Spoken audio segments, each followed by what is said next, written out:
You're listening to Ecto Portal, a journey into the unknown with Anthony Anderson and Verna Wilson. I hope that you are seated comfortably with the light turned down and the curtains drawn.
Hello and welcome once again to Ecto Portal, taking a journey again with us into the unknown.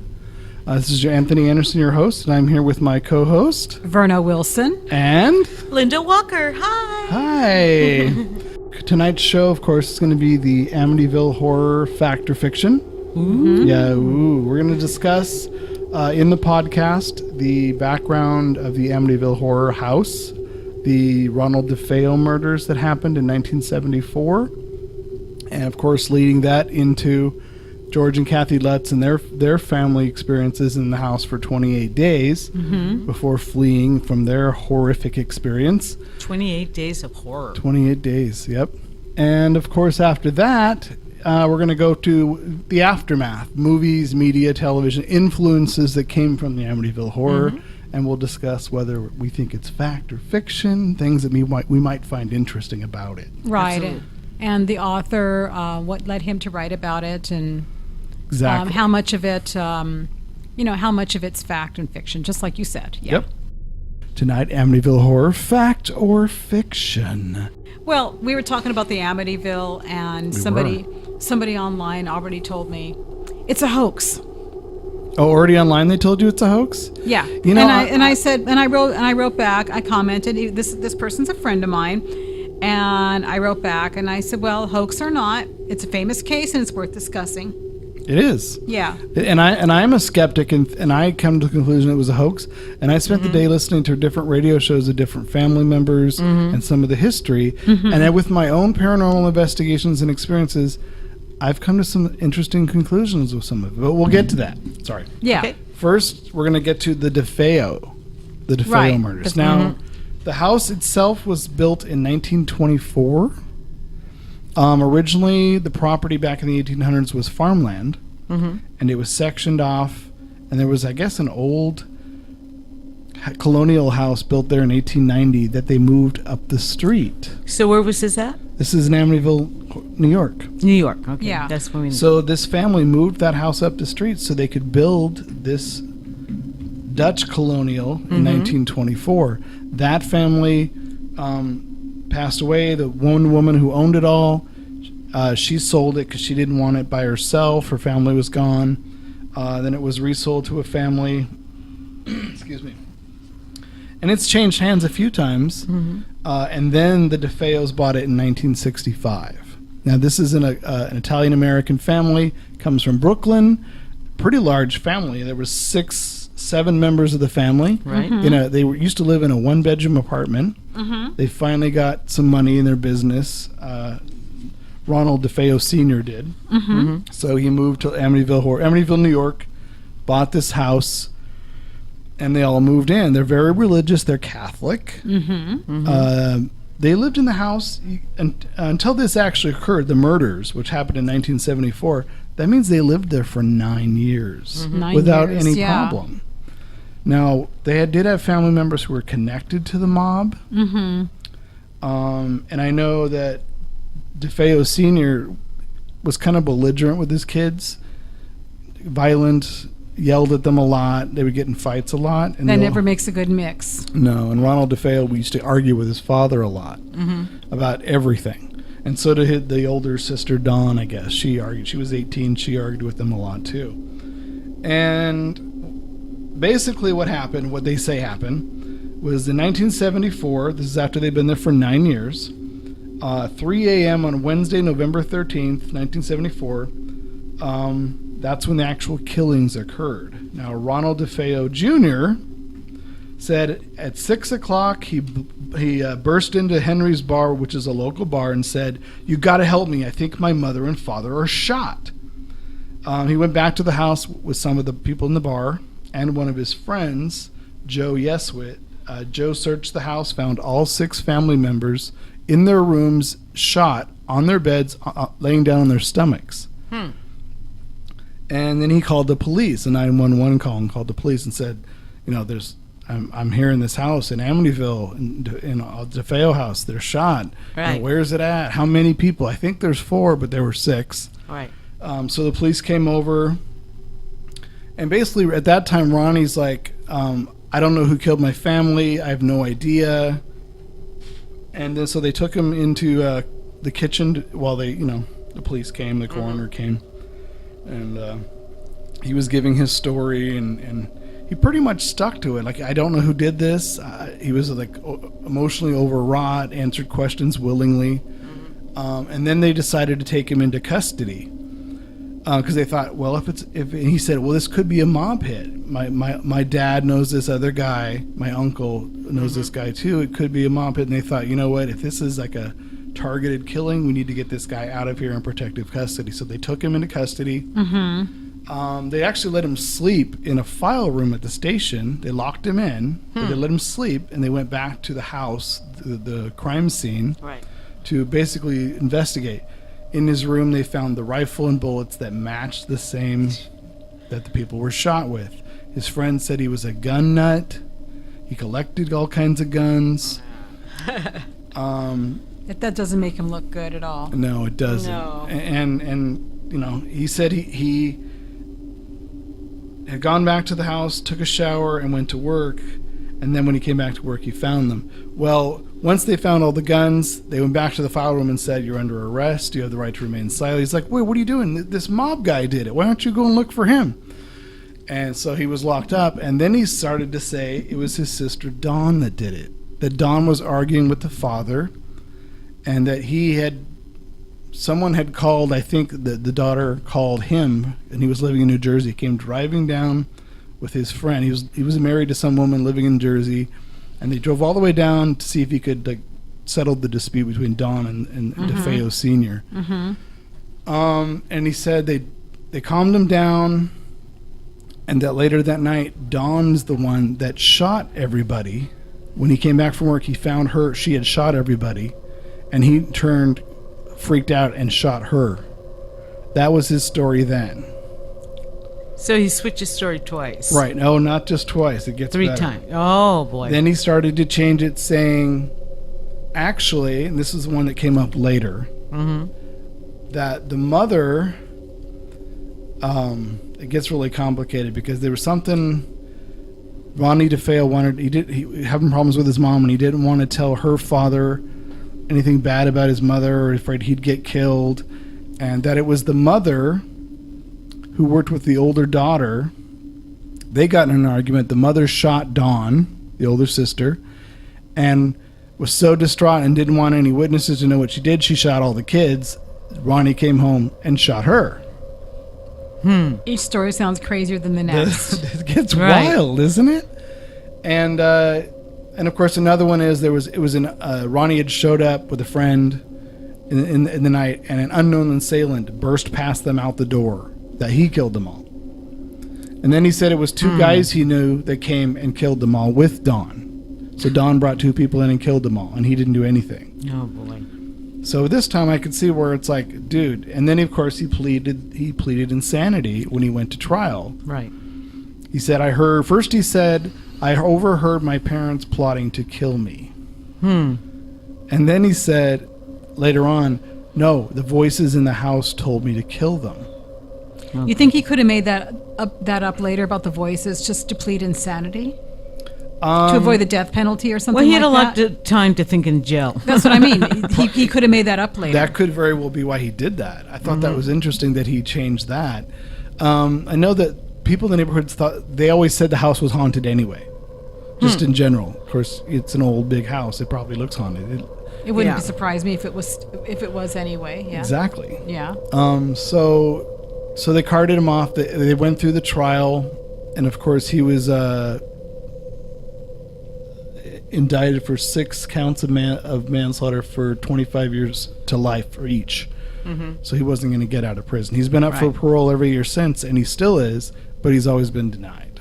Oh wow! So he's still alive. He's still alive in prison, and he looks like Charles Manson now. He's just as crazy. Oh yeah. Have they interviewed him recently? The last thing I saw was like 2007, so I don't know if he's done it recently. But the weird thing is, where he claimed that he was married to this woman Geraldine in Jersey, and she had a child, and he drove down.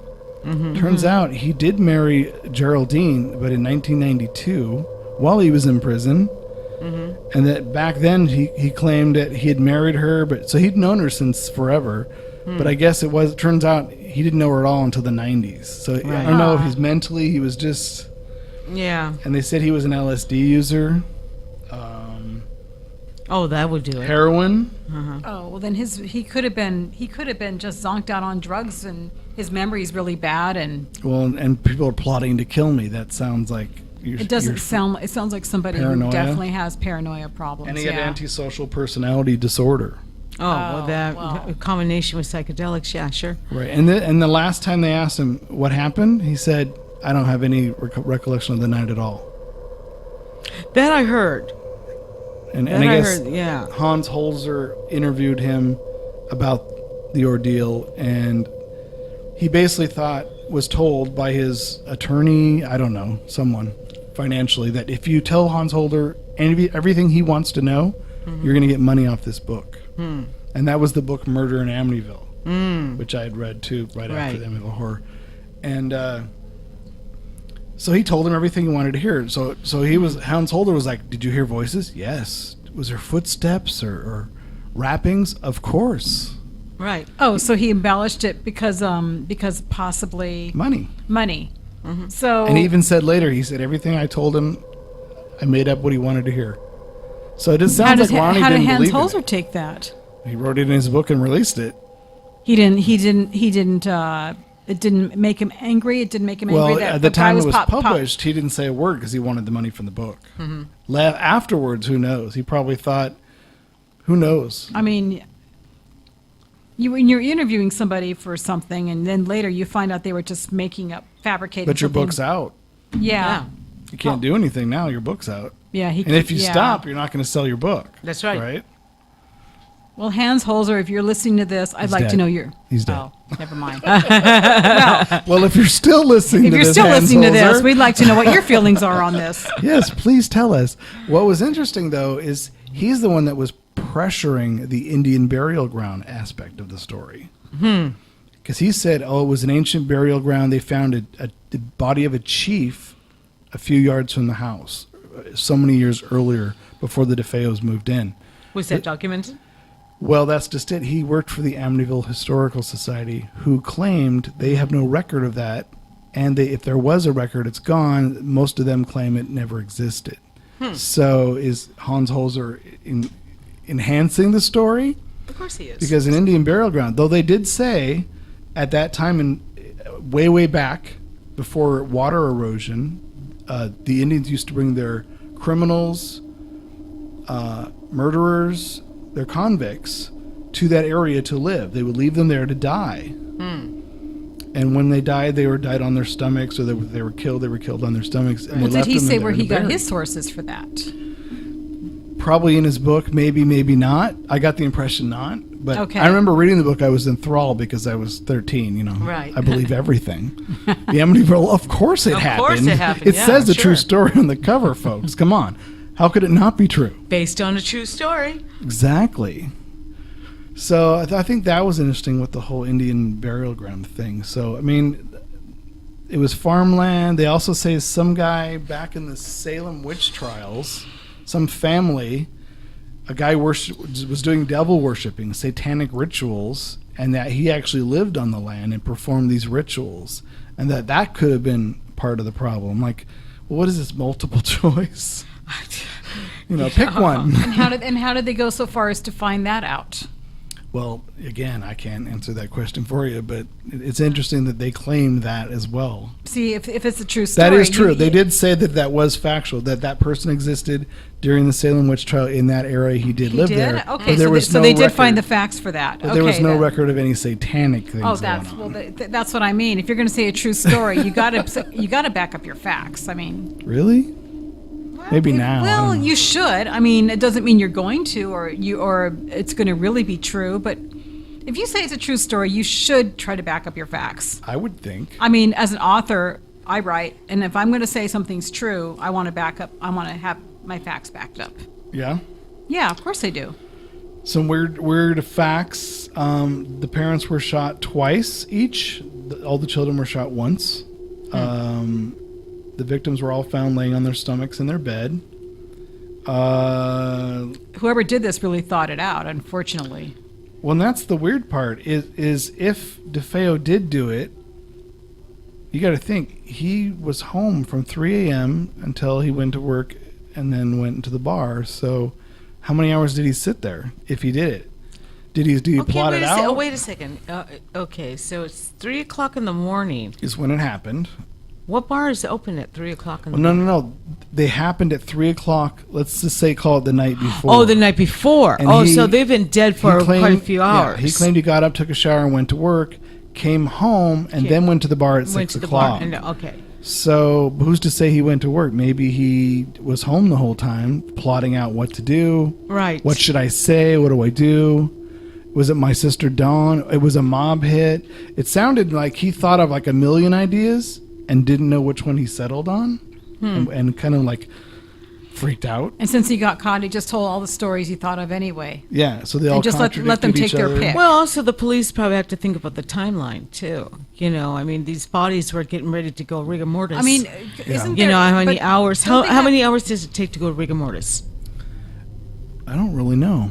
Does anybody knows? Could you post on our Facebook page? If somebody I'm is curious. familiar with that. Yeah, I mean, usually, I think it takes about a few hours to go rigor mortis. I mean, maybe that sounds about right to me. And you start to stiffen up, so it's harder to move. Somebody out there about the timeline works with of the murders, and when he, came home, took a shower, did this and that, and then, then runs to the bar. Well, think of it. So they've been dead for almost a whole day. But everybody he shot, he would have had to have turned them over on their stomach right away. Or does the entire family sleep on their stomach? Now, don't they have forensic experts who can kind of go back and trace what happened? I mean, think about it. 1974. 1974. No, probably not. I don't think there was a lot of not forensics as much. Then. But I mean, now, to really solve this case, you would want to. I mean, you would think. With the technology we have now, they could probably solve it better than they did. Place the bodies where they found them, trajectory about bullets, how close of a distance would they have to be. Yeah, that's what I mean. But think about it. They either have to all be on their stomachs, sleeping when it happened, or he shot them and turned them over on their stomachs, which is weird. Right, that would be weird, yeah. That's a weird practice.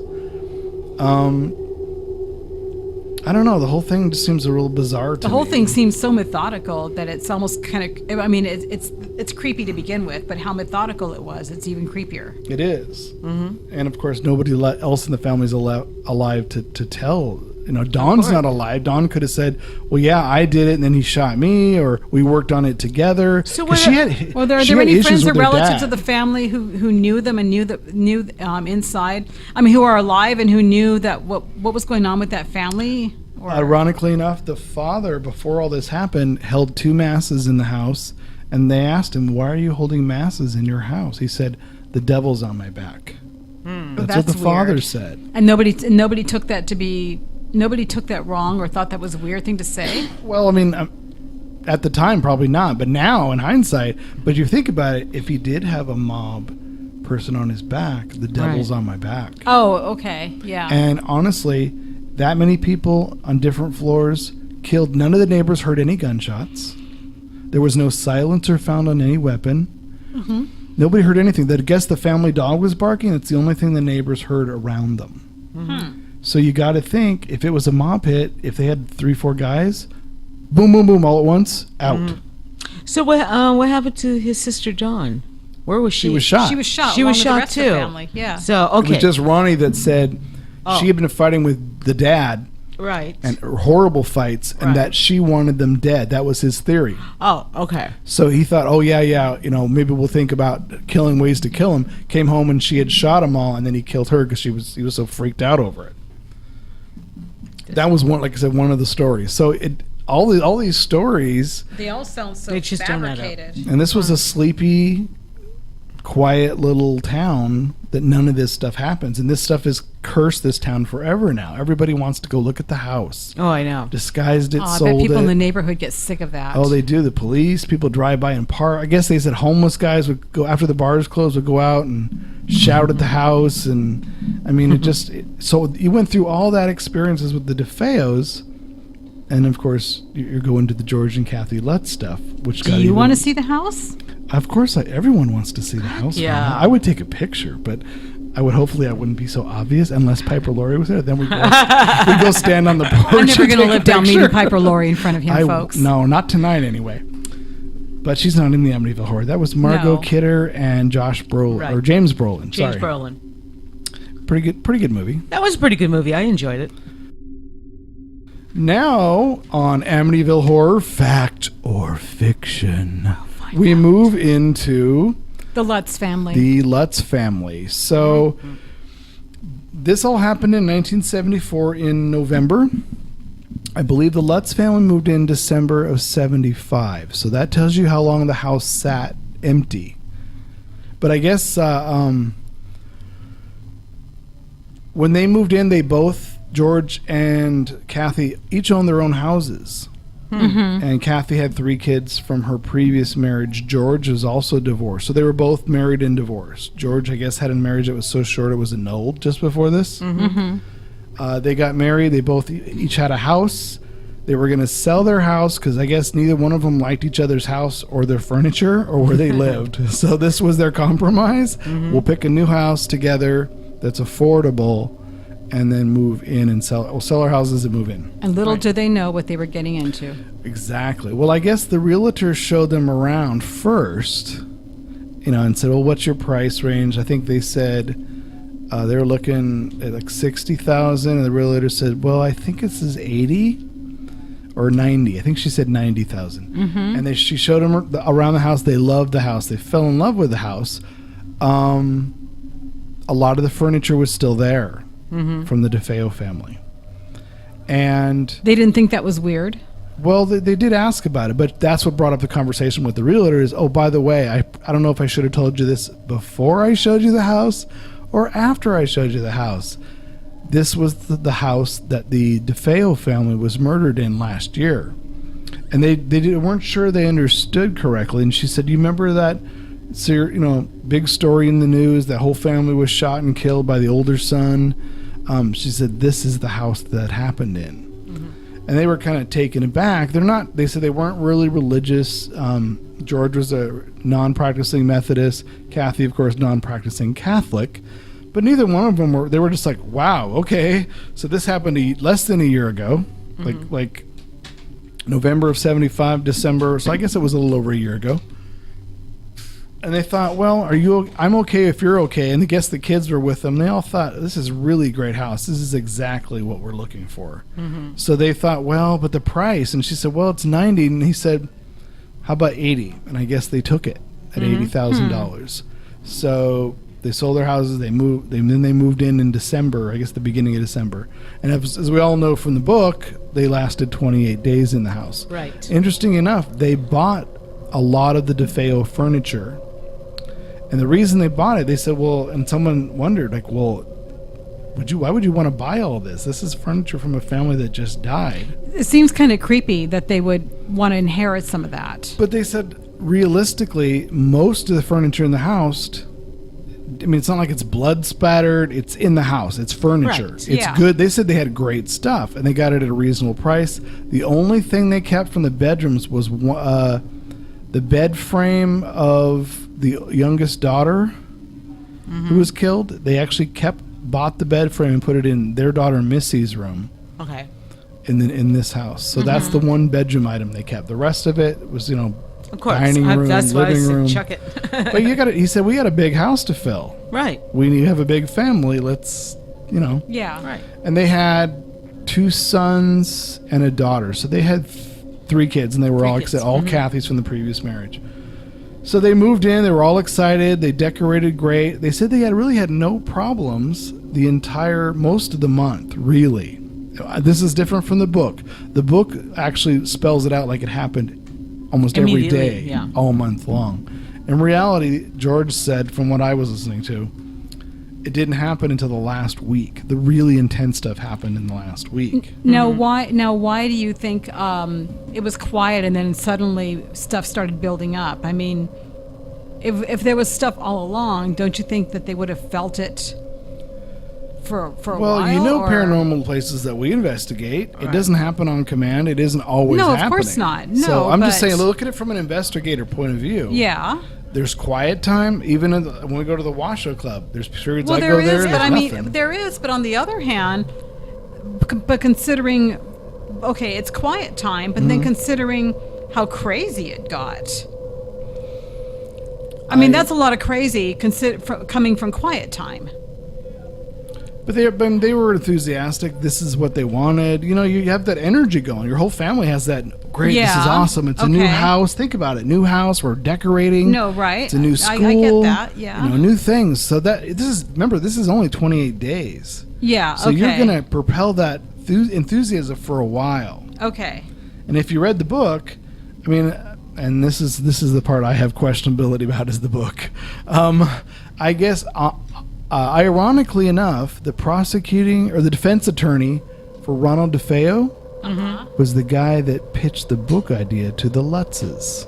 Oh. He's the one that sat down with 3 bottles of wine and a tape recorder and came up with the idea for the book. They were going to get someone to write it. Now let's back up. Of course, anybody who's read the Amityville Horror, which I'm assuming And they a lot didn't of think people that was did. weird that he wanted them to Well, write it? Hold on. Okay. Let's back up to what we're actually talking about. Okay, all right. So anybody who's read the book, have you read the book? A long time ago, See, when read I was it, a teenager. I read the day Mount St. Helens erupted. I'm trying to remember. I'm trying to sort all that stuff. I just wrote a blog post today that describes where I was when I read the book and what I thought about it. It came out in '77, hardcover. Right. I was 18. Were you? Yeah. You don't remember if you read it at all? I'm trying to remember. It was the craze. I was in junior high. It was like, oh my God, did you read this? It's a Everybody completely in true my story. school was reading it. I'm pretty Did sure you read I it? was. No, Why didn't you read it? I wasn't interested. So you weren't interested in the paranormal? Or you just, why were you not interested? I just She wasn't. just didn't read. Were you horror anti-establishment, Verna? Everyone Yeah. else wanted to read it, so you didn't? I don't know. Such a rebel. I just didn't read it. Okay, well that's I mean, I legit. just had no interest You in had it. no interest. Okay. No interest. I on the other hand believed everything, Yeah. including my best friend was a witch, but that was junior high. So I'm all like, Amityville Horror, I want to read this now, and I didn't stop reading it until it was over. Gosh, Anthony, if only you believed everything now.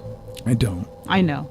But I Of read course that, I went through it, I believed every word because it said it's a true story, so of course it is. Yeah. It's like the internet, everything's true on the internet. Yep. And then they made the movie. The movie came out right about the time I read the book, 79. And of course, you had to go see it. Of course. Yeah. And then I was upset because I thought, that didn't happen in the book. The movies never like the book. Well, That didn't happen in the book. What's Nothing the blood ever on the happens. stairs? There's no blood on the stairs in the book. They always make the movies. How about the flies? More crazy and more sensational Flies were than in the there. book. The flies were the real. flies were real. Now, tell me more about the flies. Okay. So it was dead winter, December, when the Lutzes were there. They said the flies kept collecting in this one. The room was actually the room of the 2 DeFeo boys that used to be in there, That's right. that were shot in there. And the priest that came to bless the house, George and Kathy had a priest come bless the house by advice of a friend, because neither one of them really cared. Right. A friend said, promise me you'll have a priest come bless the house. They did it kind of like spiritual insurance. Well, sort of, but more as a promise to a friend. Oh, okay. Because the friend knew what happened. Okay. in Because that they didn't house, believe you in know, any of it's that. just like, yeah. Paranormal mishmash. This is a Right. fantastic house we got for a Right. steal, and it's awesome. Right. So they brought a priest in, and the priest went up to the upstairs, and he said he saw all the flies, and he felt uneasy in the room. And he said he heard a disembodied voice, an audible, say, "Get out." And it unnerved him, and he went downstairs, and later on he said before he left, quickly, guys, whatever you do, that room in the back upstairs, the little room, don't use that as a bedroom. And they said, well, we weren't going to use it as a bedroom. We were going to use it as a sewing room. He Did he said, think perfect. the flies were there because they were attracted to a certain smell or something? Well, they did say they had strange odors in the house. That is one of the real claims that George said. And if you think of real paranormal Because, I mean, cases... flies are only there because, it's filthy or something. But I mean, think about I'm saying think about a real paranormal investigation. People Yeah. smell perfume, Yep. lilac. Oh, yeah, definitely. I've heard of that. And cheap I've seen perfume- that, too. Cheap I perfume was smell- another smell. I've had smells before, yeah. And foul smells. I've smelled that one. I've investigated. Yes, and they me too. disappear. Yeah.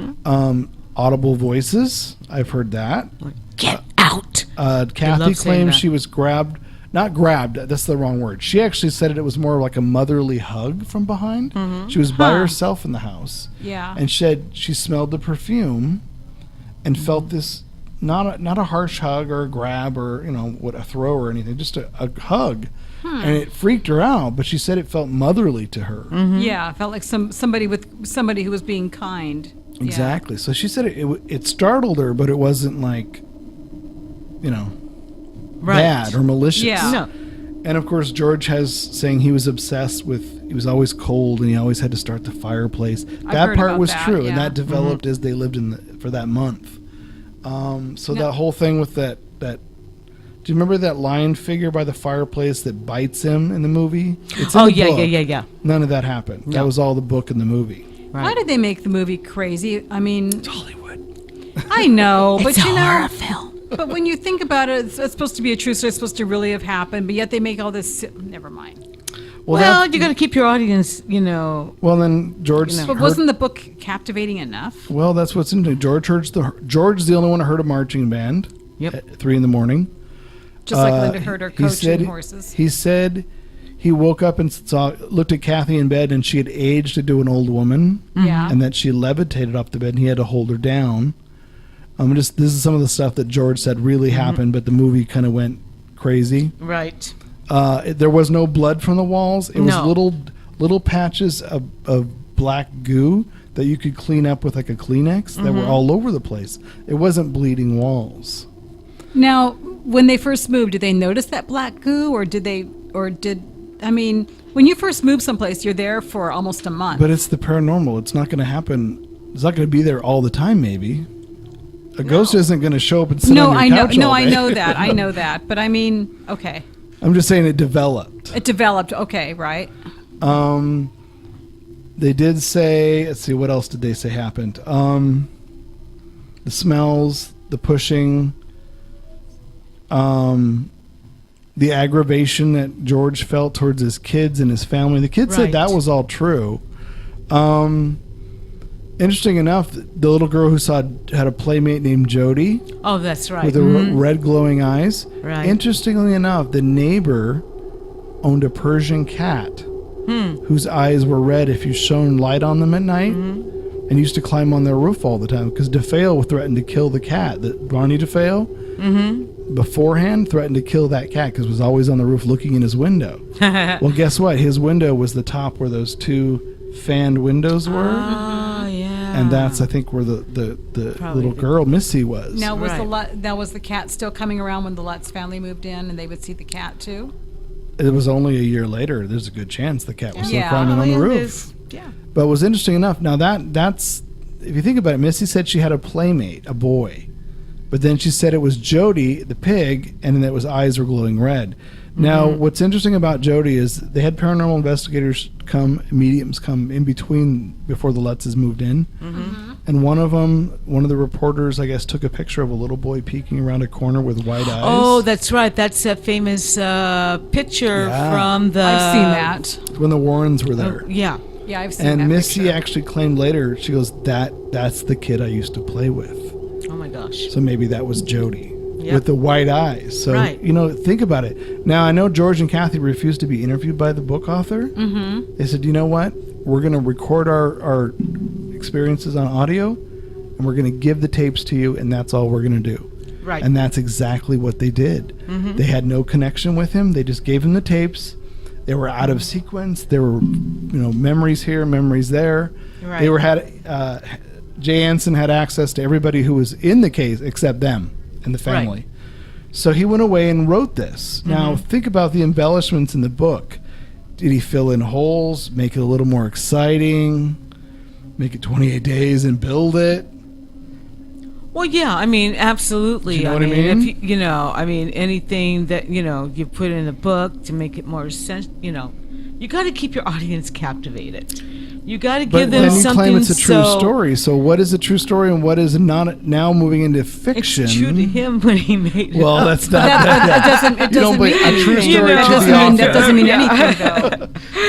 And then I the movie mean, comes along. And what's right. interesting about the movie is Jay Anson wrote a screenplay based on his own book.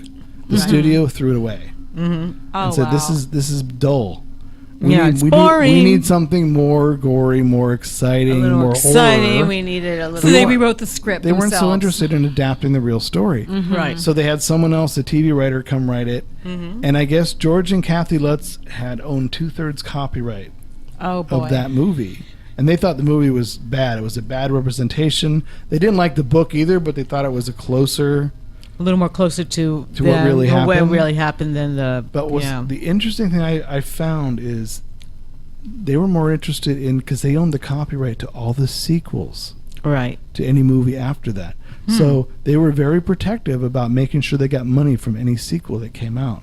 Now I thought that's funny, because that's any sequel that's based not on their story, but just in any connection in any way, just the name, they get a piece of the pie. So they wanted to make sure they got that money. I don't blame them. Well, yes. Wouldn't and you do no. that? I mean, what is your real goal here? I mean, Well, you're saying, why don't I get a piece of it because I it mean- happened to me? Is that what you're saying? they're just making up the money that they had Well, to I spend on the mean, house. they were only there for a month, and when they rewrote the sequel, when they wrote everything, was it still based on them, or was it based on No. or The Well, sequel no, was actually- the sequel was based on the DeFeo murders. It was like a prequel. See, then they shouldn't. Then I can't say what they should or shouldn't do, but I mean, it would seem funny to me if they weren't involved in anything that they Right. would still want money from it. Yeah, I mean, they didn't have any part of it other than we happen to live in the same house and have an Yeah, experience. I mean, so talking about them and their experiences, Well, they're all yes. dead. But I mean, but then talking Or in about, jail. but then when it's nothing to do with them, to me, it does seem funny they would still want yeah, money from that. How long they were in that house officially? 28 days, That was it. Not even a month. not even a month. Not even a month. But they did come back 2 months later. They were going to get their belongings, but the psychics, Lorraine Warren and Ed Warren, and some other psychics, Hans Holzer came. Right. They suggested, don't go back and get your possessions. It might have attachments. Well, that's true. So they just auctioned everything off. Right. So, Well, that was a smart thing to do. it was a smart thing to do. Yeah, they were right. It could have attachments, especially a house with that much trauma. Mm-hmm. Yeah. Well, I would believe those folks. I mean, Well, what's they're interesting is that when you ask, they interviewed the kids, and the kids have been pretty silent over the years about all of it. One of them, Chris Lutz, said, and he actually goes by his original father's name, not Lutz, because Lutz, he was his stepdad, Right. so he goes by Quantero or something. Right. Chris actually said they were forbidden to read. Then he's never read the book until he was 30. Huh. They were never allowed to watch interviews their parents did about it. They were never allowed to read anything about it, ever. George was adamant. He goes, I don't want you reading it. I don't want you commenting on it, because you'll get caught up in it, and it'll be confusing, and you'll get mad. And they said kids used to tease him and beat him up, saying your mother's a liar, your parents are lying, it never Right. happened. And he would tell George, well, when he get expelled, George would say, why'd you get expelled? Well, because people were teasing about mom and you being liars, and we got in a fight. He goes, I don't care. Don't ever say anything about that experience. We've moved on. It's not something you need to discuss. We'll handle it. Now Sad because it made him question all his life, probably. and that makes me wonder. But they were trying to protect their children. And why are we keeping our kids straight? To make sure the story stays the same? I don't know. They said he was abusive. They said George was abusive to them. Oh, that's too too bad. Because they're going to find out anyway. I mean, when they grow up, I mean, they might as well. I mean, what's wrong having a straight heart-to-heart talk? That's what I thought. So Pretty much about the let's house. move to the aftermath. I guess, like I said, after George and Kathy left, 2 months later, they auctioned off their stuff. They sent the tapes to Jay Anson. He wrote the book. The book was turned into a movie by the studio. I guess the deal was the Lutzes did the promotional thing for the movie, but the deal was so they could correct some of the misinformation between the book and the movie. Right. Or something like that. Yeah. Like I said, they weren't crazy about the movie. Oh, yeah, we're talking about the kids and how they were forbidden to really talk about, read about, see, or experience anything to do with the Amityville Horror, yet somehow have to deal socially with all the kids in their life. Kids are cruel. Kids are mean. About... Usually. Yeah, and if your kid's calling your parents a liar, you guys are crazy, you guys, it's all fake, calling you an idiot. I mean, sure, it was horrible. And you get beat, you beat the kids up, you get in a fight, you get expelled. Your dad beats you when you get home because you got expelled. Right. Because you're defending his honor because of all that stuff that happened. Right. So I can imagine, and I know the kids have some issues with George over that. Well, yeah. If you watch there's a documentary, My Amityville Horror, by one of the other kids, the other son. If you watch that, I think it's Chris. Was it now? Chris is the younger or the older son? I don't remember which. There's Chris and Dan. I'm not sure who's the younger. I think Dan is the youngest. Chris is the older Chris is one. the older one. Yeah, Yeah, he's the that's one what that I did the figured. documentary. Right. Absolutely. And he talks about George and how he was, he was abusive. He wasn't. Right. He wasn't. And He said wasn't a nice dad. But he claims, as far as truth, he says, I saw George levitating stuff in the garage. So, but this is a kid. Did he really see that? Did he think he saw that? Maybe he did see that. Well, And he's very reluctant to talk about it on camera in the documentary, too. and I can see him probably, it could be possible that maybe the father had an attachment on him. Well, yeah, by that time, probably, I think, because his mood swings. he had the mood swings and everything, and I think it really never left him.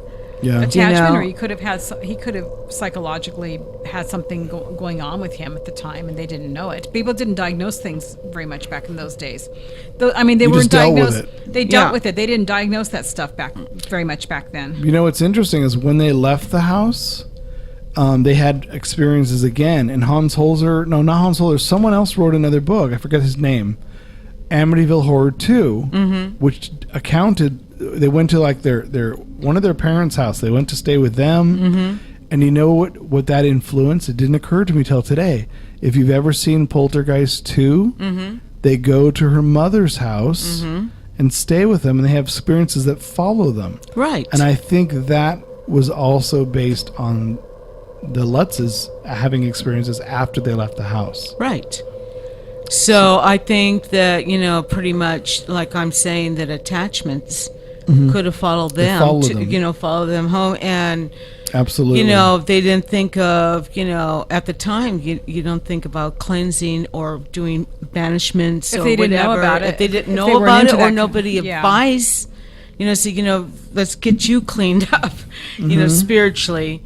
And that stuff really wasn't talked about much back then among the mainstream. No, socially unacceptable. Yeah. Especially Well, that's in what I'm public. surprised with the psychics too. Not telling them. If you're going to be leaving this house and everything, you really need to. Yeah, the psychics should have advised them, really. Advise and say you need a cleansing. Well, they did. They said leave everything behind, and they did. Besides leave behind, though, they should have but still, at least tell them, to cleanse themselves. Do something to clear themselves after leaving. sage themselves or Something whatever. like that. Yeah. I mean, because they would know that about But that stuff. let's look at it psychologically. If you ever see someone who's disturbed, temper, relationships that are heated, and if they ever get a paranormal attachment, it almost feeds off that. So if George Absolutely. Lutz was already an abusive father, disgruntled, gruff, it would feed off his anxieties and make it worse. And look at DeFeo, same thing again. The father was abusive, gruff, fought with his kids all the time. You know, Italian American family. I'm sure Italian, was they're heated. pretty, and as far as I know, some Italian American families, they're very passionate people. Yeah. So it would feed off it even more. And they're very old school. You know, the man is the man of the house. He's more stricter, know, and everything. It's my house, my way or the highway. Yeah. Absolutely. But I don't know if was George like that before he got married. He never had kids. He never had kids. So this was his first but obviously experience being he a got father. along with the kids in the beginning. I mean, he would marry a woman. Well, they still stayed together for quite a while. Right. Eventually did divorce. And I believe they both remarried.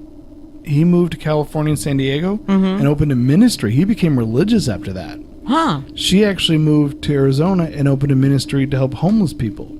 Huh. Now, did him becoming religious change his views a little bit on the whole thing, or did it, or maybe it they didn't make just any felt difference? that it was not good for them to be together. I think it made him look at himself a little bit more. Right. So Yeah. religion sort of helped him in that way. Like, whoa, where was I before, during, and after that? Exactly. And who am I now?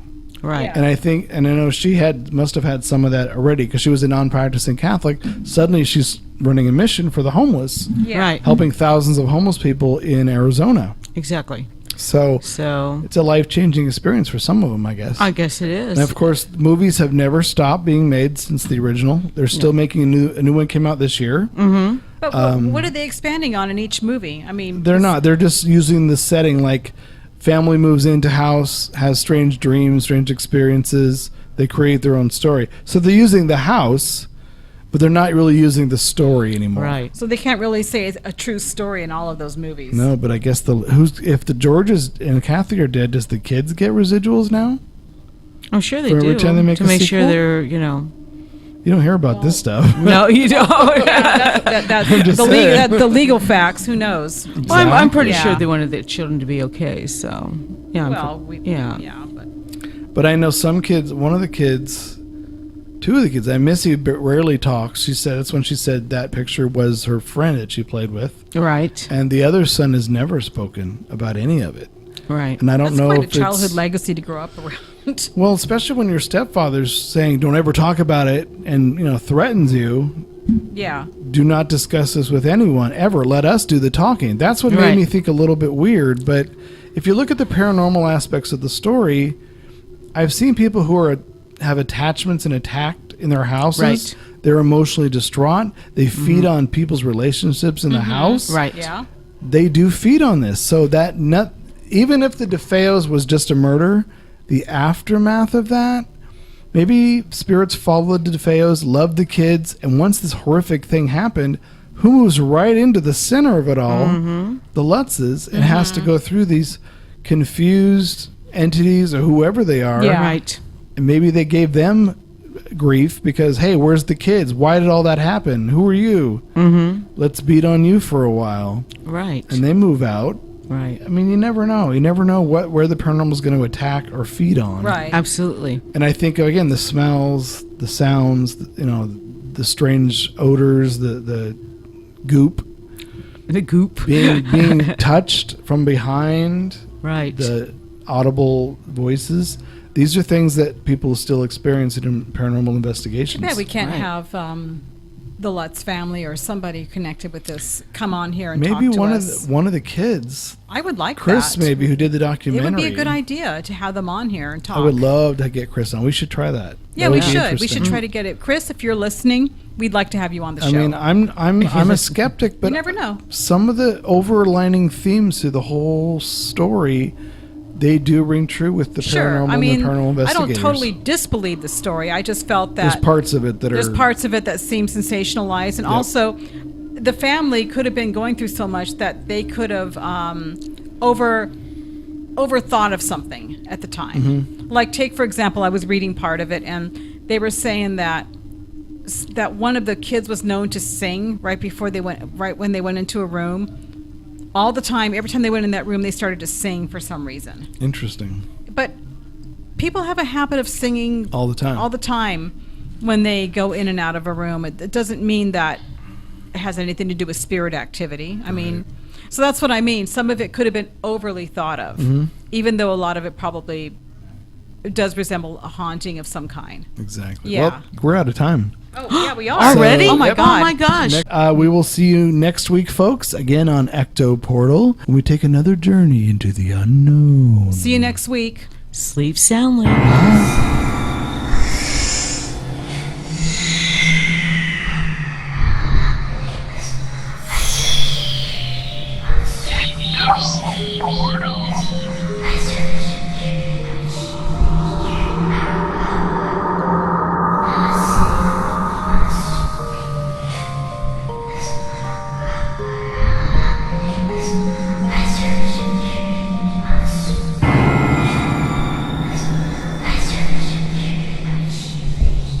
Royalty-free, copyright-free music by Kevin MacLeod and Ross Bugden.